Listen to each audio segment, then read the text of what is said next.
Double deception. How my wife and best friend targeted a fortune together. You know what's crazy? Finding out your wife is sleeping with your best friend. You know what's even crazier? Discovering they're plotting to steal your best friend's wife's company. Yeah, that happened to me. And trust me, this story has more twists than a pretzel factory. I still remember the night it all came crashing down. We were at a business dinner, celebrating the launch of a new venture capital firm. My wife, Sarah, and I had been married for over a decade, and our relationship was as solid as a rock. Or so I thought.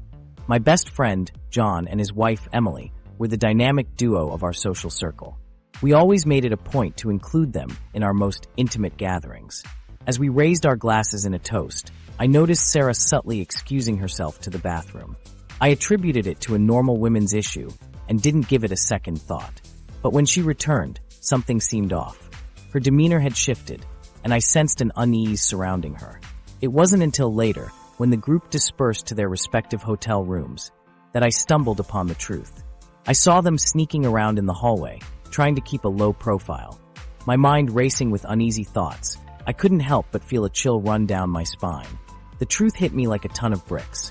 Sarah was cheating on me with John, but the extent of their betrayal was only beginning to unravel. It turned out they had been secretly working together to sabotage John's tech startup, stealing his business strategies, and even embezzling funds from his own company. They had created a devious plan to steal his wife's pharmaceutical company, using their clandestine affair as leverage. The revelation shook me to my core. I had always considered John one of my closest friends, and Sarah my rock. How could they both deceive me so callously? The sting of this betrayal felt like a gut punch. It seemed like nothing was as it seemed, and I was just discovering a tangled web of deceit that went far beyond my own personal relationship. The motives behind this sinister scheme still mystify me. Was it the lure of financial gain? Or the thrill of getting away with a crime that could ruin all of their lives? Whatever the reason, I was blindsided, and my entire perspective was turned upside down. The question lingered. What other skeletons lay hidden in their closets, or in this case, behind their glamorous facade? Tom and I go way back. We met in middle school when he accidentally launched a paper airplane right into my lunch. Instead of getting mad, I helped him perfect the design. From that day on, we were inseparable. We shared everything, from PlayStation games to our deepest secrets. Well, almost everything, as it turns out. As we grew older, our friendship deepened. We started playing on the same school soccer team, and even began to collaborate on a few group projects. I have to admit, we made a pretty decent team. We complemented each other's strengths and weaknesses, and our bond only grew stronger with each passing year. In high school, Tom and I became close friends. We would often hang out at my place, playing video games and watching TV shows. Our parents even started to notice our connection, and would often joke about us being like brothers. We would laugh and dismiss the comment, but deep down, we both knew that there was something special about our friendship. As we entered adulthood, our friendship continued to flourish. We started to explore our passions and interests, and Tom's love for business inspired me to try something new. I started to take business courses, and even landed a part-time job to gain some experience. Tom would often mentor me, sharing his wisdom and advice whenever I needed it. But little did I know, our friendship was about to take a dramatic turn. A shocking revelation would shatter the very foundation of our friendship and leave me reeling. Fast forward to college, where I met Sarah. She was this vibrant psychology major who could light up any room. We started dating after she literally ran into me at the campus coffee shop, spilling her latte all over my favorite shirt. Classic rom-com moment, right? 3 years later, we tied the knot, with Tom as my best man. Oh, the irony. As we navigated life together, our love only grew stronger. We balanced each other out, and our differences became the very fabric that held us together. We'd laugh together, cry together, and support each other through thick and thin. I had never been happier, and Sarah had become my rock, my best friend, and my soulmate. But what I didn't know was that our love story was far from over. We built a life filled with love, laughter, and adventure. We traveled the world, exploring new places and experiencing different cultures. We had our ups and downs, like any couple, but we always found a way to work through our issues. And as we grew older, our love continued to evolve, becoming deeper and more meaningful. I was the luckiest man alive to have Sarah by my side. But little did I know, our relationship was about to take a drastic turn, one that would change everything forever. Rachel's sharp mind and business acumen had taken Thompson Construction to new heights, but what lay beneath the surface was a different story. Her Harvard MBA and a stint at Fortune 500 companies equipped her with an innate ability to predict market trends and manage funds effectively. Tom, on the other hand, focused on what he loved most: designing and building beautiful homes.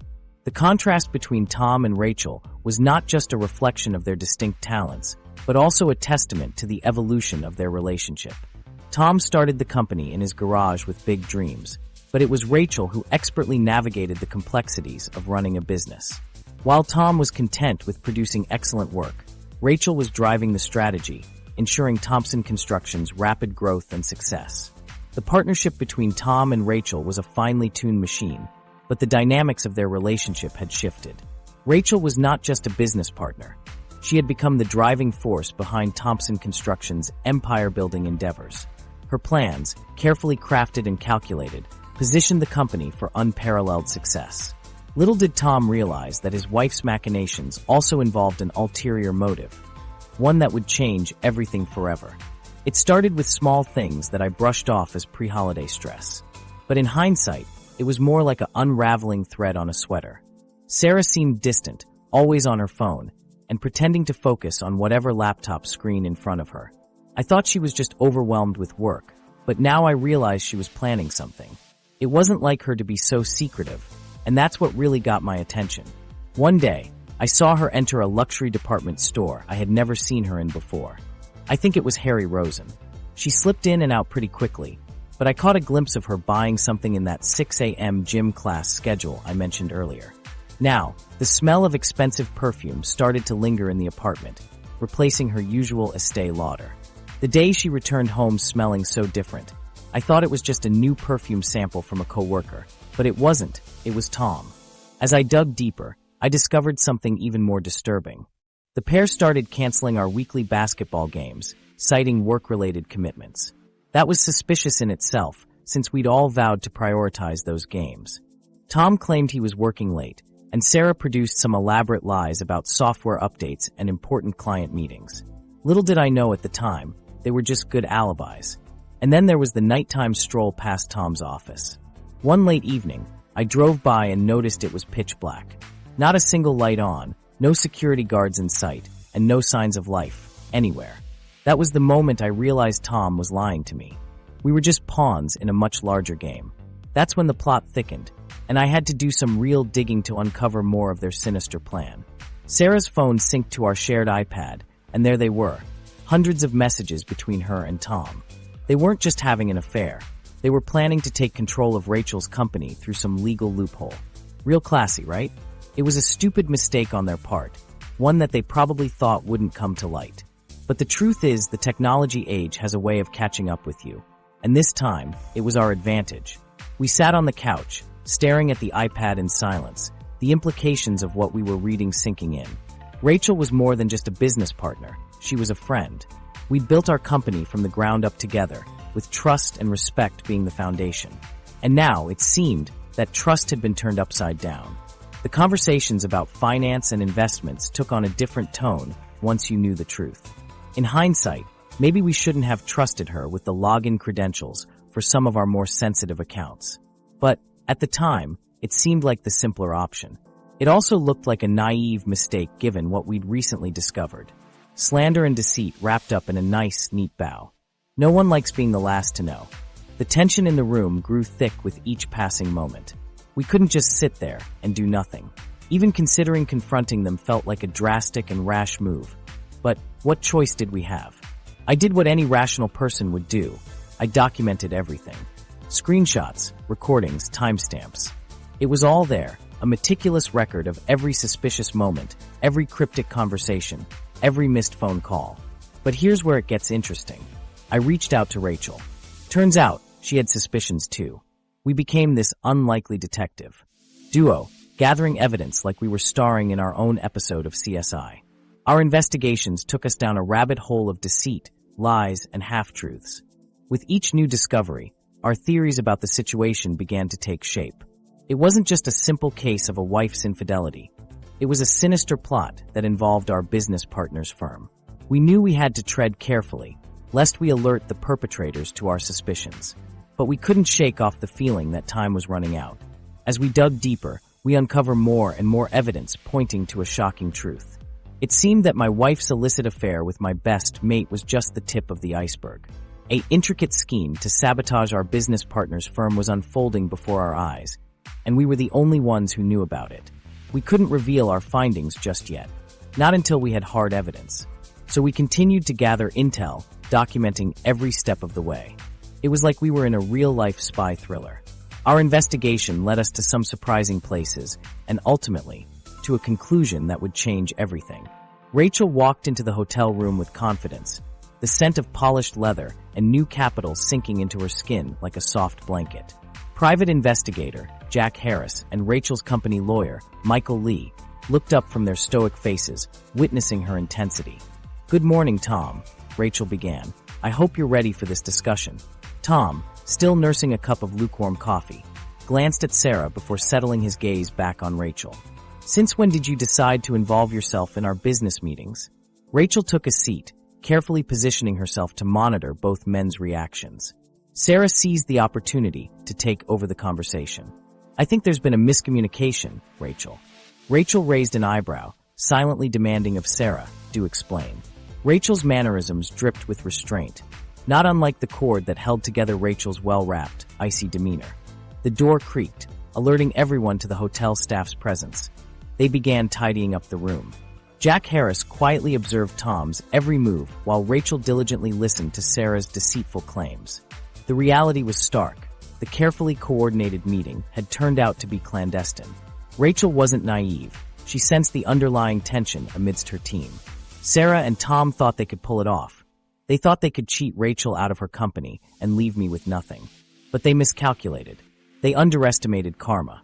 Their messy divorce was quick, but the truth didn't stay hidden for long. The night the truth came to light, I couldn't help but chuckle at the irony.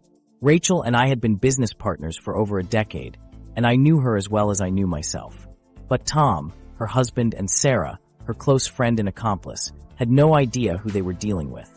As the dust settled, it became clear that Rachel and I had been successful in protecting our business from their sabotage. Our company was still standing, thriving even, while Tom and Sarah were left to deal with the consequences of their actions. They lost everything they were trying to steal: their reputation, their credibility, and ultimately their marriage. Rachel kept her dignity, and I kept mine. It was a bitter end for Tom and Sarah, who were left with nothing but betrayal and regret. The experience was a harsh reminder that karma is a cruel mistress. You can't outsmart her, and you can't outrun her. If you play dirty, she'll play dirtier. And in the end, you'll be left with nothing but the bitter taste of defeat. Here's where life gets interesting. Rachel and I started hanging out, comparing notes on our failed marriages, laughing about the ridiculous excuses we'd believed. Somewhere between the coffee meetings and late-night phone calls, something changed. We weren't just two betrayed spouses anymore. We were two people finding happiness in the most unexpected place. It started when we met up for coffee a few days after our breakup. We decided to seek each other out and share our stories, specifically, how we were both betrayed by our significant others. She told me about how her husband, John, had been embezzling money from the business they shared together. I shared with her how my wife had a string of affairs with her co-workers. As we laughed about our situations, I noticed how much we had in common. We were both struggling with feelings of guilt, anger, and self-doubt. We commiserated about the difficulties of moving forward in life, all while trying to find a new sense of purpose. In those coffee meetings and late-night phone calls, Rachel became more than just someone I'd befriended. She became my confidant. It wasn't until much later that I discovered how much our unlikely friendship would change both of our lives. I couldn't help but wonder how Tom and Sarah were adjusting to their new life in Cincinnati. Their social media updates seemed a bit subdued, but I had no reason to worry. My friend's happiness, after all, wasn't my problem anymore. The thought of Tom's parents, however, still lingered. I had forgiven them a long time ago, but their words still echoed in my mind. "You're the son we always wanted," they would say, their voices filled with deceit. But I guess that was just it. They had always wanted someone else. Someone who didn't have a father like mine, or a history that weighed upon them like an anchor. Next month, Rachel would be marrying the love of her life, and it was only right that I was there to support her. Her father's happiness was infectious, and as we prepared for the ceremony, I couldn't help but feel a pang of guilt. Tom's parents would be playing a significant role in the wedding. Walking Rachel down the aisle was a testament to their newfound respect for our family. But what would happen if they did find out about Tom and Sarah? The very thought sent shivers down my spine. Divorce, infidelity, and now business sabotage? It was a recipe for disaster, and I couldn't shake the feeling that our families were on the precipice of something catastrophic. Life's funny, isn't it? One minute you're living what you think is the perfect life. The next you're uncovering a plot worthy of a soap opera. But sometimes the worst betrayals lead to the best outcomes. I recall the day Rachel and I met. We were both on the verge of divorcing our spouses, and were going through a mutual friend's 6-month divorce process together. Fast forward a few years, and we found ourselves entangled in each other's lives. But what seemed like an innocent romance turned out to be far more complex. We had both built our lives on a foundation of lies, with infidelity being the common thread that connected us to our respective partners. And to make matters worse, Tom, my so-called best friend, was right in the middle of it all. I have to admit that when I first stumbled upon the evidence, my world turned upside down. But as I looked back on the events that led up to this moment, I realized that this was an opportunity for growth. We've both been given a chance to turn our lives around and to find love in a completely new light. Looking back, I wish I could have seen the warning signs. Perhaps I was too blinded by my own pain, or maybe I just chose to ignore the red flags. Whatever the reason, it's clear now that Tom was manipulating both Rachel and me for his own gain. He'd been secretly poisoning our relationships, spreading rumors, and using his charismatic personality to play us against each other. But here's the thing. That toxic relationship with Tom ultimately led us to each other. Despite its flaws, it was the catalyst for our epic love story. I'm grateful for the heartache, because without it, I wouldn't have discovered my true partner. Rachel, my wife, is the yin to my yang, the sunshine to my cloudy days. Life has a way of handling us like that, doesn't it? It drops us in the midst of chaos, forcing us to find our footing and our sense of purpose. In hindsight, it was the perfect storm for us to find love in each other's arms. As for Tom, well, let's just say I've upgraded my friend circuit quite effectively. His infamous terrible best friend skills are now a thing of the past, replaced by a healthy dose of respect and true companionship. So here's to failed marriages, failed schemes, and finding love in the aftermath of it all.